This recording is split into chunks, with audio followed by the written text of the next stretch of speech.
menanamkan di dalam hati setiap orang percaya bahwa sesungguhnya semua orang percaya adalah sebuah keluarga rohani yang tidak dibatasi dengan batasan-batasan yang sudah saya sebutkan tadi.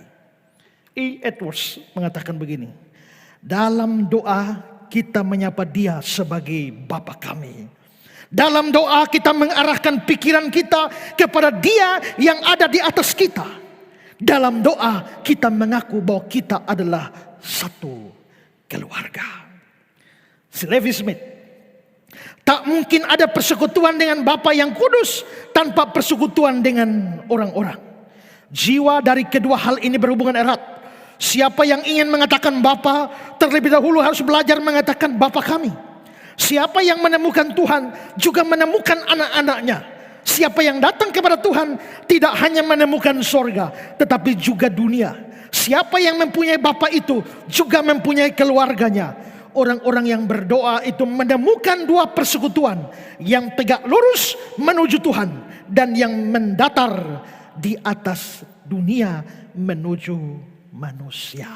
Maka di balik kata kami dalam doa itu terletak persekutuan Kristen, persaudaraan Kristen, persatuan Kristen. Sayangnya hari ini kita melihat ada banyak orang Kristen tidak melihat sesama Kristennya sebagai saudara, anak satu Bapa. Kenapa? Karena banyak perbedaan juga. Itulah sebabnya banyak anak Tuhan terpisah, terpecah-pecah hanya karena merek gereja yang berbeda, hanya karena denominasi gereja yang berbeda, hanya karena paham teologi yang berbeda, hanya karena tradisi gereja berbeda, hanya karena liturgi gereja berbeda. Orang menjadi terpisah satu dengan yang lain, dan mereka tidak lagi melihat orang lain, gereja lain, denominasi lain. Mereka tidak lagi melihat sebagai sesama saudara, keluarga, tapi yang lain dilihat sebagai musuh, sebagai saingan, sebagai kompetitor yang harus disingkirkan dan dijegal. Atau bahkan dilihat sebagai orang tidak percaya. Mereka tidak punya tempat dalam hati mereka untuk mereka yang berbeda dengan mereka, sekalipun sama-sama orang percaya. Maka ada banyak orang Protestan melihat orang GBI bukan sebagai saudara. Ada banyak orang GBI melihat orang-orang HKBP bukan saudara. Ada banyak orang HKBP melihat orang GPDI bukan saudara. Ada banyak orang GPDI melihat orang Gemit misalnya bukan saudara. Ada banyak orang Gemit tidak melihat GKYN sebagai saudara. Ada banyak orang GKYN tidak melihat gereja-gereja misalnya Isa Al-Masih sebagai saudara. Kenapa? Karena banyak perbedaan di antara kita. Tapi apakah perbedaan-perbedaan itu layak membuat kita melihat sesama orang percaya bukan sebagai saudara?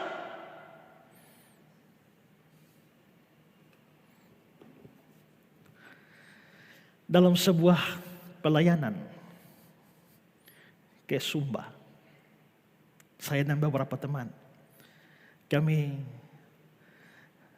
menginap di rumah seorang kenalan yang memang baru kenal. Yang di Sumba itu mayoritas adalah GKS, Gereja Kristen Sumba.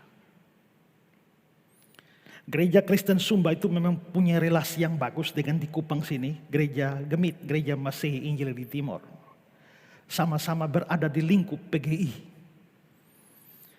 Setelah itu kami duduk, beliau bertanya, dari GKS? Bukan Bapak. Kalau begitu Gemit? Bukan Bapak. Oh, GKS juga bukan, GMI juga bukan. Tapi masih PGI kan? Bukan Bapak. Karena GKIN tidak dibawa PGI, tapi dibawa PGLII, Persekutuan Gereja-Gereja Injili Indonesia. Beberapa saat ini baru sinode GKIN mengurus keanggotaan di PGI, tapi pada waktu itu belum. Jadi GKS tidak, GMIT tidak, tapi PGI kan tidak juga. Lalu dia bilang, ya memang kita ini terlalu banyak bidat. Saudara tahu bidat itu apa? Ajaran sesat. Ya. Oh, kalau begitu pemikirannya, kalau bukan GKS, bukan GMIT, bukan PGI, bidat. Berapa banyak orang mempunyai pemikiran seperti ini? Itulah sebabnya gereja yang satu tidak bisa bersekutu dengan gereja yang lain.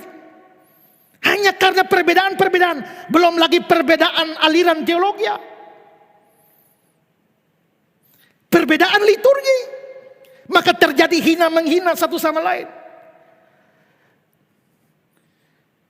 Kalau masuk ke gereja-gereja Protestan yang menyanyinya harus berdiri lurus, hormat bagi Allah Bapa, itu tidak boleh ada satu jarum pun jatuh. Begitu jatuh kedengaran. Karena hening sekali. Ya. Beberapa orang masuk ikut kebaktian. Ini gereja tidak punya Roh Kudus. Tapi begitu ada orang-orang Protestan masuk kepada gereja-gereja karismatik misalnya, yang menyanyi sampai bertepuk tangan, oh yes, yes. Mereka bilang, ini apa? Ini beribadah atau senam? Ya, ini bukan Roh Kudus tapi roh kuda. Terlalu banyak hal semacam itu. Membuat kita tidak bisa melihat yang lain sebagai keluarga. Saya berikan catatan sini. Perbedaan ini dalam yang saya maksudkan bukan perbedaan yang fundamental. Kalau perbedaan yang fundamental itu menyangkut ajaran dasar. Misalnya saya percaya Allah Tritunggal, kamu tidak percaya Allah Tritunggal. Itu mendasar sekali. Kalau itu mendasar, kamu bukan saudaraku. Saudara seiman tidak, karena imannya berbeda. Kita dengan saksi Yehova itu tidak seiman. Sementara kita percaya Yesus Kristus Tuhan Allah setinggi-tingginya, saksi Yehova percaya bahwa Yesus hanya penghulu malaikat. Saksi Yehova percaya bahwa Yesus itu dicipta, sedangkan kita percaya Yesus mencipta. Kita percaya Roh Kudus adalah pribadi. Saksi Yehova tidak percaya Roh Kudus pribadi. Roh Kudus hanya semacam tenaga aktif Allah seperti listrik. Sementara kita percaya doktrin Tritunggal adalah ajaran kitab suci. Saksi Yehova menganggap itu adalah hasil adopsi dari kebudayaan kafir masa lampau. Apakah kita saudara seiman dengan saksi Yehova? No.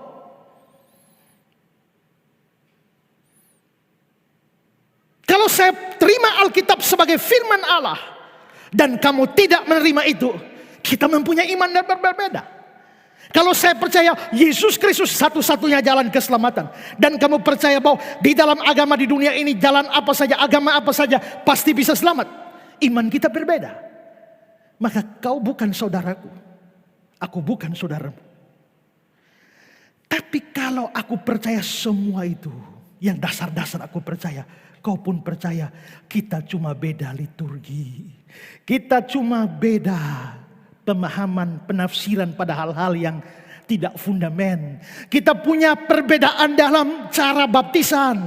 Kau mau selam, aku mau percik. Kita hanya punya perbedaan dalam masalah liturgi. Kamu senang lompat-lompat, saya senang yang tenang-tenang. Kita hanya punya perbedaan dalam perjamuan.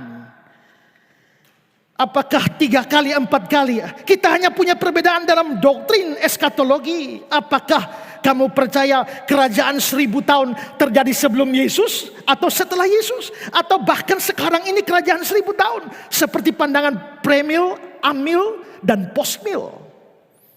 Apakah kita punya pandangan berbeda soal apakah the Great Tribulation, masa aniaya besar, terjadi sebelum pengangkatan atau setelah pengangkatan?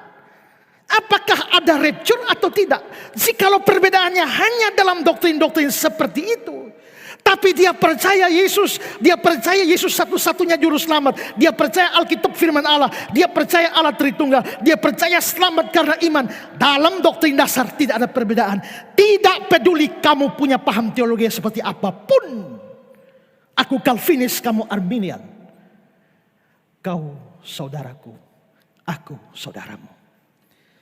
Seharusnya begitu. Persaudaraan Kristen harus meruntuhkan semua tembok yang memisahkannya. Alexander McLaren bilang begini, betapa kita tergoda untuk melupakan persaudaraan kita dalam permusuhan pribadi, kesombongan dan kepentingan diri sendiri, bersaing dengan orang lain.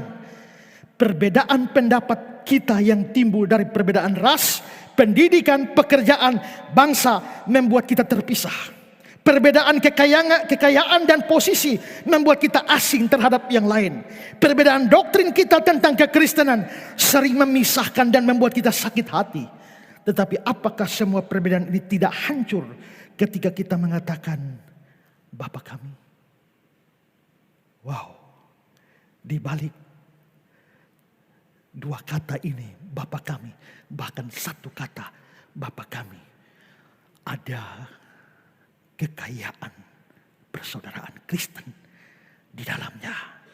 Doa Bapa kami mengajar kita bahwa sesungguhnya kita bersaudara dan seharusnya sebagai saudara saling mengasihi. Roma 12 ayat 10, hendaklah kamu saling mengasihi sebagai saudara. 1 Petrus 1 ayat 22, karena kamu telah menyucikan dirimu oleh ketaatan kepada kebenaran, sehingga kamu dapat mengamalkan kasih persaudaraan yang tulus ikhlas. Hendaklah kamu bersungguh-sungguh saling mengasihi dengan segenap hatimu. Kalau kita saudara, kita harus saling mengasihi, tidak peduli modelmu bagaimana. Asal kau percaya Yesus, sama dengan aku di dalam dasar kekristenan, kaulah saudaraku. Ku tak pandang dari gereja mana, asalkan berdiri atas firman-Nya. Kalau hatimu seperti hatiku, kaulah saudara dan saudariku. Joseph Benson. Kita di sini diarahkan untuk memanggilnya Bapa kami dalam bentuk jamak dan bahkan dalam doa pribadi untuk mengingatkan kita bahwa kita semua bersaudara dan bahwa kita harus mencintai satu sama lain dengan hati yang murni dan sungguh-sungguh. Dan ada Faget mengatakan kalimat pendek tapi bagus. Ketika iman berkata Bapa, kasih berkata kami, Bapa kami. Karena iman dia Bapa. Tapi karena kasih, maka kita, engkau dan aku, jadi kami. Karena itu, setiap orang yang mau berdoa Bapa kami, harus memikirkan ini. Harus menerima kenyataan bahwa ada banyak saudara yang tidak sama dengan kita. Tidak sama pemikiran. Saya sekali lagi tekankan, saya kecualikan ini dengan ajaran-ajaran sesat. Ya. Kalau ajaran sesat, saya melawan ajaran sesat. Saya menentang ajaran sesat. Pada waktu saya menghadapi ajaran sesat dari pendeta tertentu, ada banyak orang Kristen bodoh yang mengatakan, kenapa sesama hamba Tuhan bertengkar? Sesama hamba Tuhan dari mana? Kalau ajarannya sesat, dia bukan hamba Tuhan, dia hamba iblis. Karena ajaran sesat datang dari iblis. Tapi kalau itu perbedaan yang bukan fundamen, dia anak Tuhan, saya anak Tuhan, dia anak Allah, saya anak Allah. Hanya kita beda penafsiran. Menghadapi orang seperti itu, diskusinya, saya tetap melihatnya sebagai saudara. Beda dengan seorang penyesat atau nabi palsu. Tapi sepanjang itu tidak fundamen, marilah belajar untuk menerima pandangan orang lain. Walaupun kita tidak mengakui kebenaran, pandangannya tidak kita terima, penafsirannya tidak kita terima. Tapi bukankah orangnya adalah saudara di dalam Kristus? Di Inggris, Pada satu ketika, sebuah gereja dilayani atau berhubungan dengan dua orang besar di dalamnya. Satu adalah George Whitefield dan satu adalah John Wesley. Kalau saudara belajar teologi, saudara pasti ketemu dua orang ini, George Whitefield dan John Wesley. Nah, mereka berdua bersahabat, melayani bersama, tapi rupanya dalam urusan pandangan teologi mereka berbeda. Karena George Whitefield memegang paham Calvinisme, sedangkan John Wesley itu menentang Calvinisme dan menerima doktrin-doktrin Arminian. Terlalu panjang untuk saya jelaskan perbedaan Calvinis dan Arminian. Tapi pokoknya yang penting berbeda, bukan hanya berbeda, bertentangan. Dan ini adalah dua kekuatan teologi, dua raksasa teologi yang berbenturan sudah ratusan tahun. George Whitefield seorang Calvinis, John Wesley seorang Arminian. Tapi dalam pelayanan mereka sering pelayanan ke berbagai tempat. Sementara yang seorang pergi, yang seorang tinggal untuk di gereja. Maka John Wesley pergi berkhotbah keliling ke berbagai daerah. Gereja ditangani oleh George Whitefield. Ketika Wesley pulang, seluruh jemaat jadi Calvinis. Giliran muter lagi, Whitefield yang pergi, Wesley yang di dalam. Begitu Whitefield pulang, semua orang sudah jadi Arminian. Terus seperti itu. Dan tidak jarang kedua tokoh ini bertentangan di dalam pandangan teologi yang sangat keras. George Whitefield mati duluan. Dan yang menarik, yang memakamkannya adalah John Wesley. Dan pada waktu upacara penguburannya, John Wesley berdiri dan berkata, kalau ada musuh besar di dalam teologi aku, itu adalah George Whitefield. Tapi kalau ada sahabat terbaik dalam Kristus, itu adalah George Whitefield. Kalau ada seorang saudara terbaik di dalam Kristus, itu adalah George Whitefield. Selamat jalan musuh besarku, selamat jalan saudaraku. Sampai jumpa di pangkuan Bapa surgawi. Dalam teologi bisa bermusuhan. Tapi apakah persaudaraan Kristen tetap jalan? Apakah persekutuan Kristen tetap jalan? Ketika iman membuat kita memanggil Bapa, kasih harus berkata, kami, Bapa kami. Luar biasa bukan? Ini yang saya bilang harta karun Kristen ada di dalam doa Bapa kami.